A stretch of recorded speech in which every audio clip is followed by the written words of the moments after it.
Right, good morning, everyone. Right, what a gift it is to be here. How are you doing? All right. I know it was a later night last night. Did everybody get some good rest? Okay. All right. Wonderful. Well, today's going to be, it's already a peaceful, centered start. What a treat just to sit and be for a few minutes, first thing in the morning. So thank you, Sue, for that warm welcome and also for the invitation to invite even more peace into the space. What a gift.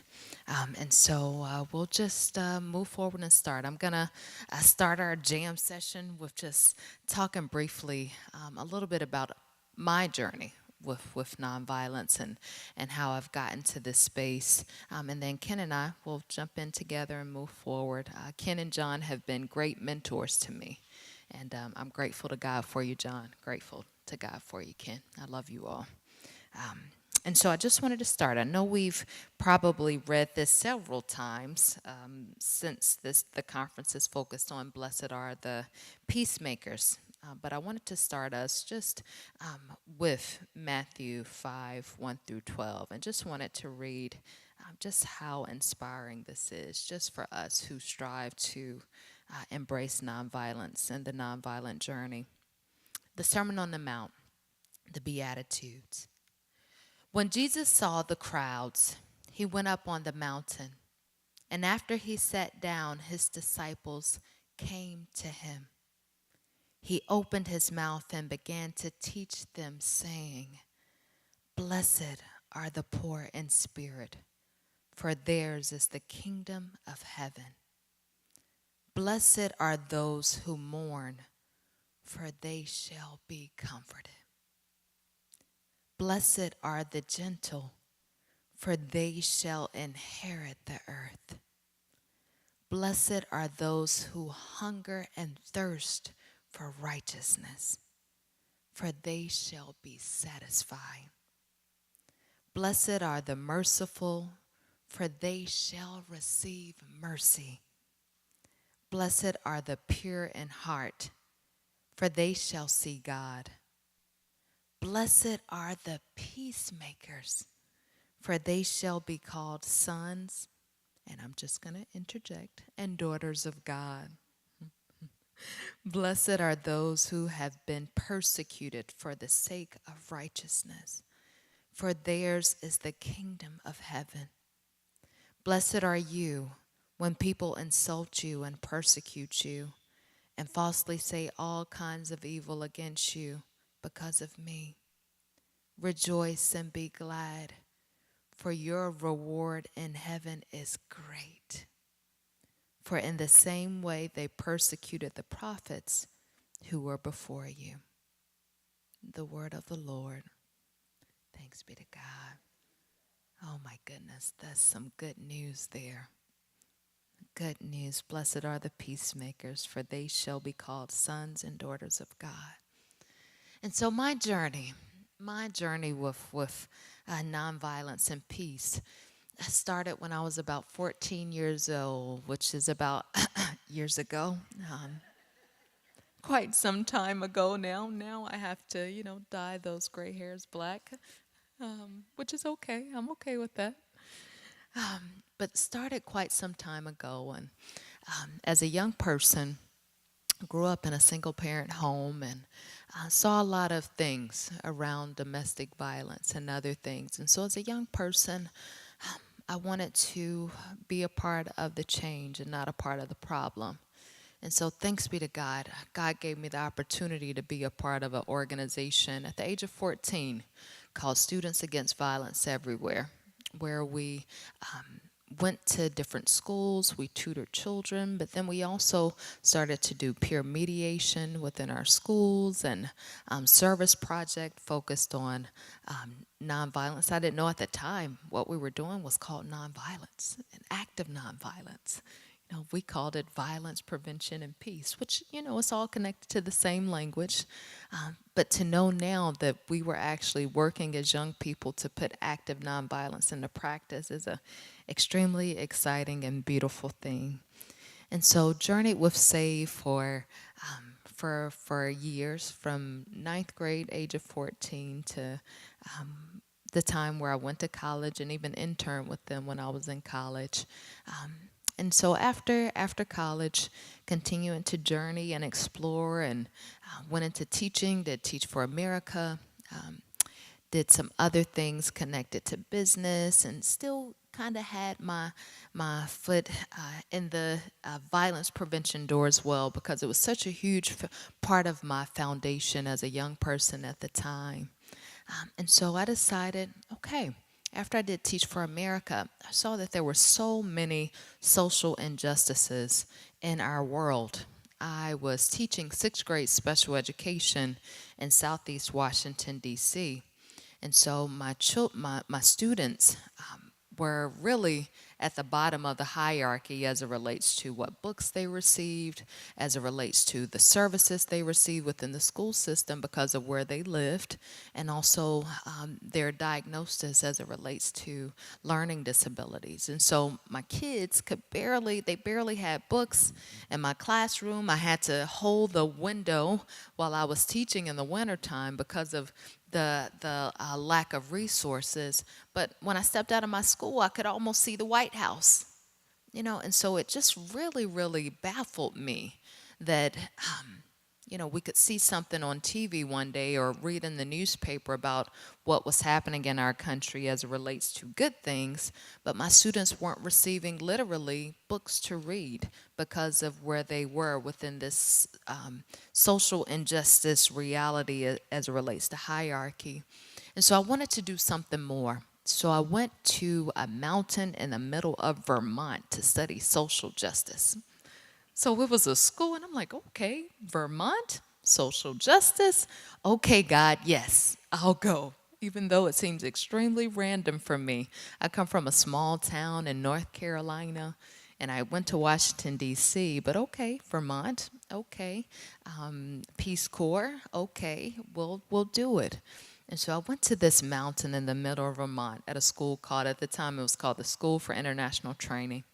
And I was with classmates from all around the world, and we literally in our classes wrestled with every type of ism that we could think about. Racism, sexism, classism, all of these things. And we not just learned about these realities, we literally put a mirror in our face so that we could see our own biases as it related to how we approached the world in our own particular social context, so that when we went out to do the work, we would be able to be present with people and really question ourselves when our own biases were coming forth.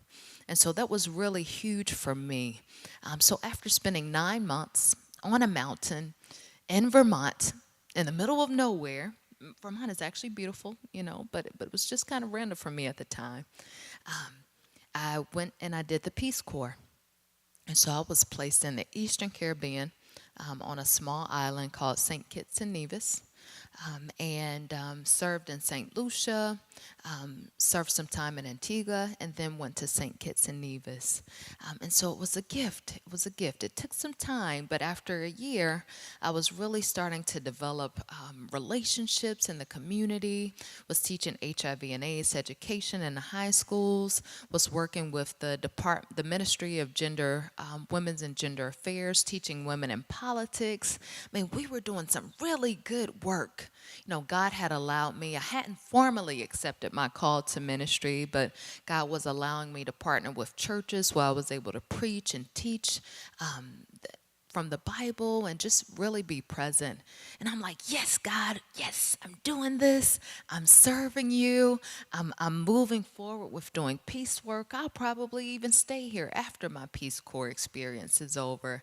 And I had put on my vision board wall. Does anyone have one of those where you just kind of put pictures and words on your wall or in your safe space? And I said, okay, God, what I want to do is, what I feel like you're calling me to do is be present with women all over the world and help them and assist them in their healing journeys, regardless of their faith tradition, being present and journeying with them. Little did I know, I knew I was being called to that, but little did I know that some things were about to happen to me that would cause me to go through my own experience of violence and trauma and healing. And so after about a year of being in the Peace Corps, a little over a year, I can remember that day very clearly. I had volunteered for quite a few things that day and had taught in the high schools and had volunteered in the community for an event. And so I got home around 7 o'clock and I was extremely tired. So at the time I was living by myself and had a small apartment. And so I took a nap. And so I got up around 10:30 and I got up to a young man knocking at my door. I was the house that had internet, and so people came, little kids came, and I had snacks. And so the kids really loved me. So they would always come, no matter the time of the day or night, to get snacks or to use my computer, which was totally fine with me. And so the young man came and then he left. And I went to the restroom and I was cleaning up my bathroom because I had taken a nap earlier, so I had some energy. And I heard the door open. And so when I heard the door open, I thought that, okay, maybe that was the wind. I live close to a mountain and, maybe that was the wind. And so I went and I went to actually shut the door. And as soon as I shut the door, I knew that something was wrong. God only knows why I didn't open that door and go out of that door. But I closed the door, and as soon as I closed the door, immediately knew that, okay, something's not right here. And so as I closed the door, I automatically put my hands up, and I started to journey to the kitchen. And as soon as I went into the kitchen, hands up, a man stepped out, masked face, slanted eyes. I'll never forget those eyes, and a knife that was already swinging at my hands. And so he stepped out and he said, take off your clothes, take off your clothes. And automatically I said, no, you don't want my body. You don't want my body. You want money. You want money. And so as I stepped back, he said, yes, I want money. I want money. And so I knew that I had my bus fare money on the table. And I knew that I had my rent money in my dresser drawer. And so I stepped back unconsciously saying, Jesus, Jesus. He told me to shut up, saying Jesus. But I unconsciously continued to say Jesus and stepped back and gave him the money. I stepped back again and went into my bedroom to get the money without turning my back to him. I gave him my rent money. And he said, get on the bed, take off your clothes.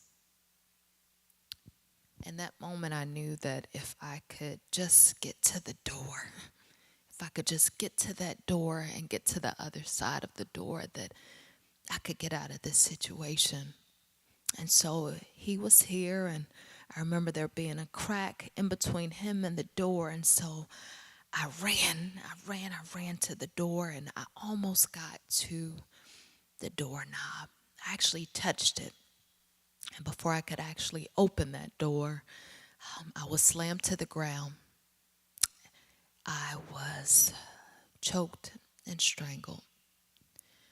And in the midst of that extremely violent situation, I was somehow, some way able to catch my breath again. And he had a knife that was swinging and cutting up my hands. And somehow I was able to pick up that knife and break it in half. And so when I was able to do that, he got really upset. And so he strangled me again until I could not move anymore. And he dragged me into the kitchen. And I guess apparently he had seen another knife, a butcher knife that was a little larger than, well, a lot larger than the first one that he had. And so he got that knife. And I saw a space, I saw an opening. I was back on my feet again, and I thought, okay, if I can just get, where, y'all? To the door. If I could just get to the other side of this door. And so I almost opened that door, and he was upset. He slammed me on the ground, and put his hands to my neck again. And for the first time in my life, I felt so powerless. I couldn't move. And so as he was taking off his pants, he told me to take off my pants. And in that moment, I didn't have a choice. And so with my unclothed body and his unclothed body, I said, I'm not sure how. Maybe I think this was God helping me in the midst of this situation. I said, if you're going to do this, could you please use a condom? And as if he was kind of in relationship, he said, yes, we can use a condom. And so it just so happened that I had been teaching HIV and AIDS education. And so in my bathroom, I had a bag full of condoms. And so I said, well, they're in the bathroom. And so he drugged me to the bathroom, and he allowed me to touch that bag. But I saw another opening. I knew that if I could just get to that door, if I could just get to the other side. And so as I ran to the door this time, I didn't realize how loud I had been screaming. Thanks be to God, my neighbors heard me screaming. God heard my cry, but my neighbors also heard my cry. And they were banging on the door, calling my name. And as he saw them banging on the door, he came and wrapped his arms around me, and he was swinging this knife. And somehow, some way, in the midst of the intense violence, I was able to slip under his grip. I crawled to the door. I was able to unlock the door, and my neighbors pulled me out. Thanks be to God. And so, in the midst of this extremely violent situation, God heard my cry. In the midst of a very extremely traumatic situation, God has allowed me to use that trauma, be on a healing journey from that trauma, and give me even more energy to teach what we teach as it relates to peace and active nonviolence. Okay? So before I move on, I know that was extremely intense, so let's take a deep breath together, okay? We're all in this together, journeying together. So we're going to take a couple deep breaths in. Out. Another one in. Out. One more deep breath in. Out. Okay. All right. So that intense reality that happened for me, healing has been a journey. Yeah, I was diagnosed with post-traumatic stress disorder, but I was able to really journey with a lot of people that have assisted me in my healing and my wholeness. Come to find out, the young person who assaulted me, he had assaulted many other women. And so myself and another woman testified, and he did receive 46 years in prison. And going through that process was a whole nother sort of traumatic experiences. But he received 46 years in prison, but oftentimes I still question if prison is really justice. So that's another aspect as it relates to justice and healing and wholeness. And sometimes I talk with my husband, and oftentimes I talk, with Ken and John and my colleagues, just about we call people perpetrators, we call people murderers, rapists, and even though they've done these intense crimes, they're people that are extremely mean, but then there are also people that are also hurting. And when I think about people who, like for example, the man who assaulted me, I read more about his context and what he came from, and it doesn't make an excuse for what he did. But I think he lost his mom when he was young. He had a really rough childhood, was addicted to drugs. And so it just makes me think about how hurting people often hurt other people. So what does that mean for us as peacemakers as well? Even when we are around people or standing against something that is connected to extreme violence and conflict, how do we continue to even extend compassion to those people who are hurting and acting out in that way? It's a big deal.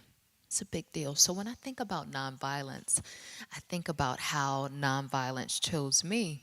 But thanks be to God, I also chose nonviolence. And so to be able to journey, shortly after I came back from the Peace Corps, I accepted my call to ministry. I didn't know what that meant for me as it relates to moving forward in my call, but I knew that God was calling me. And so somehow, some way, I was led out to California, to seminary, the Pacific School of Religion. And it just so happened that I received, after my first year of seminary, a Beatitude Society fellowship to serve with Pace Bene Nonviolent Service. I'm like, okay, God, nonviolence, Beatitude Society, Pace Bene, peace and all good in Italian, Pace Bene. Okay, let's go with it. All right, so, the thing about the nonviolent journey is also a faith walk.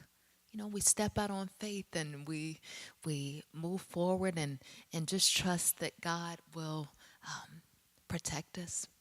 Trust that God will give us what we need on the journey to strengthen us, to feed our mind, body, and spirit.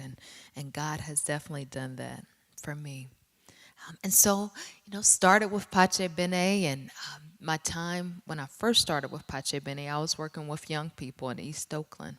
And so we did this project called the Nonviolent Alternatives Project, where young people, I interviewed probably 30, 40 young people who lived in very much so high crime areas. But they were using poetry and dance and all of these different amazing outlets to really channel that energy to do good in their community.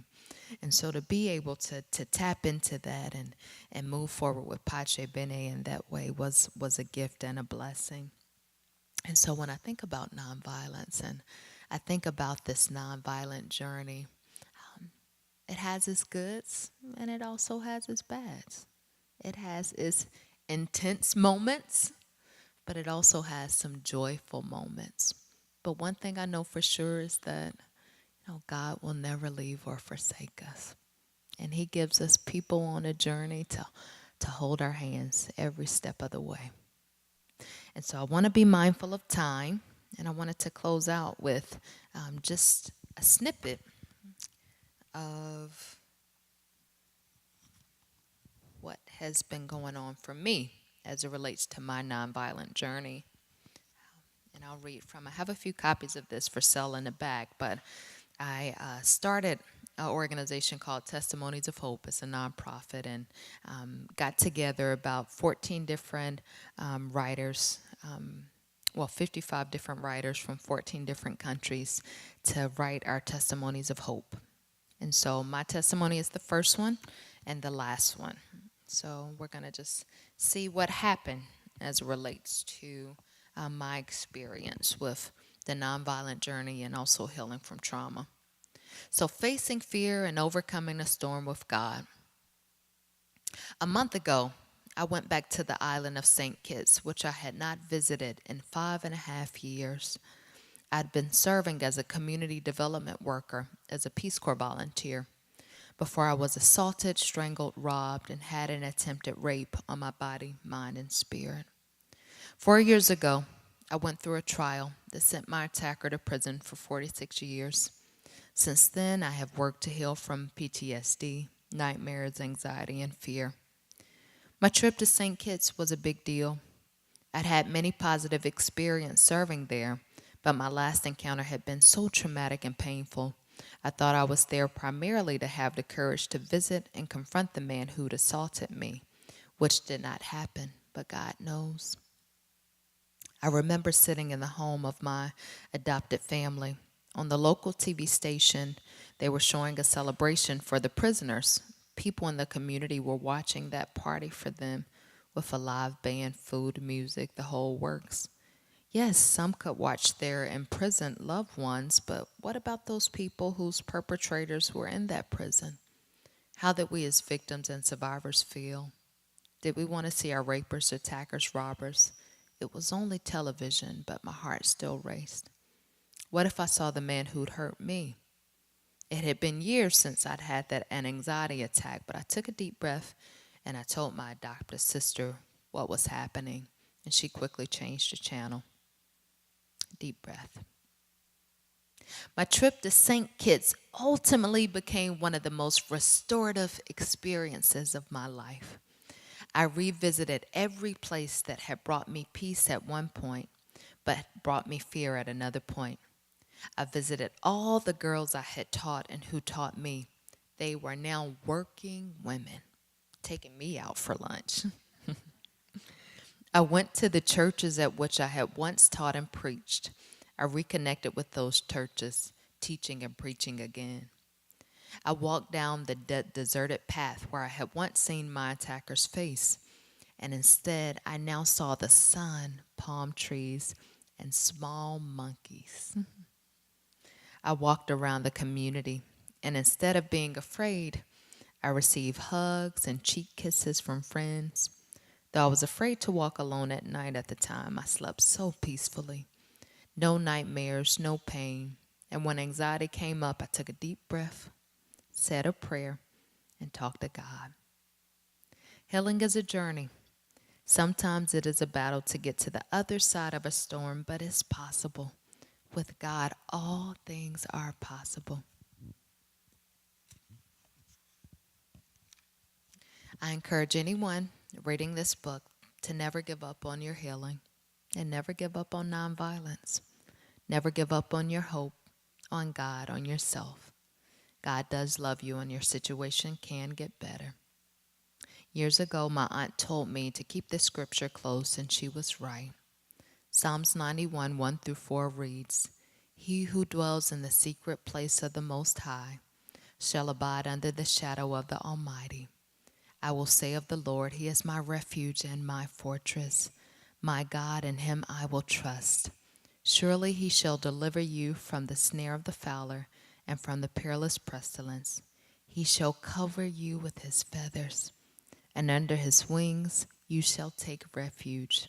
His truth shall be your shield and your buckler."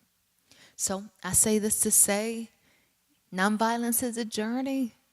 You know, we all have our stories, our experiences, our testimonies, but we're all in this room and we're journeying together every step of the way. So blessed are the peacemakers, and you are a peacemaker, and I appreciate you, right? God bless you.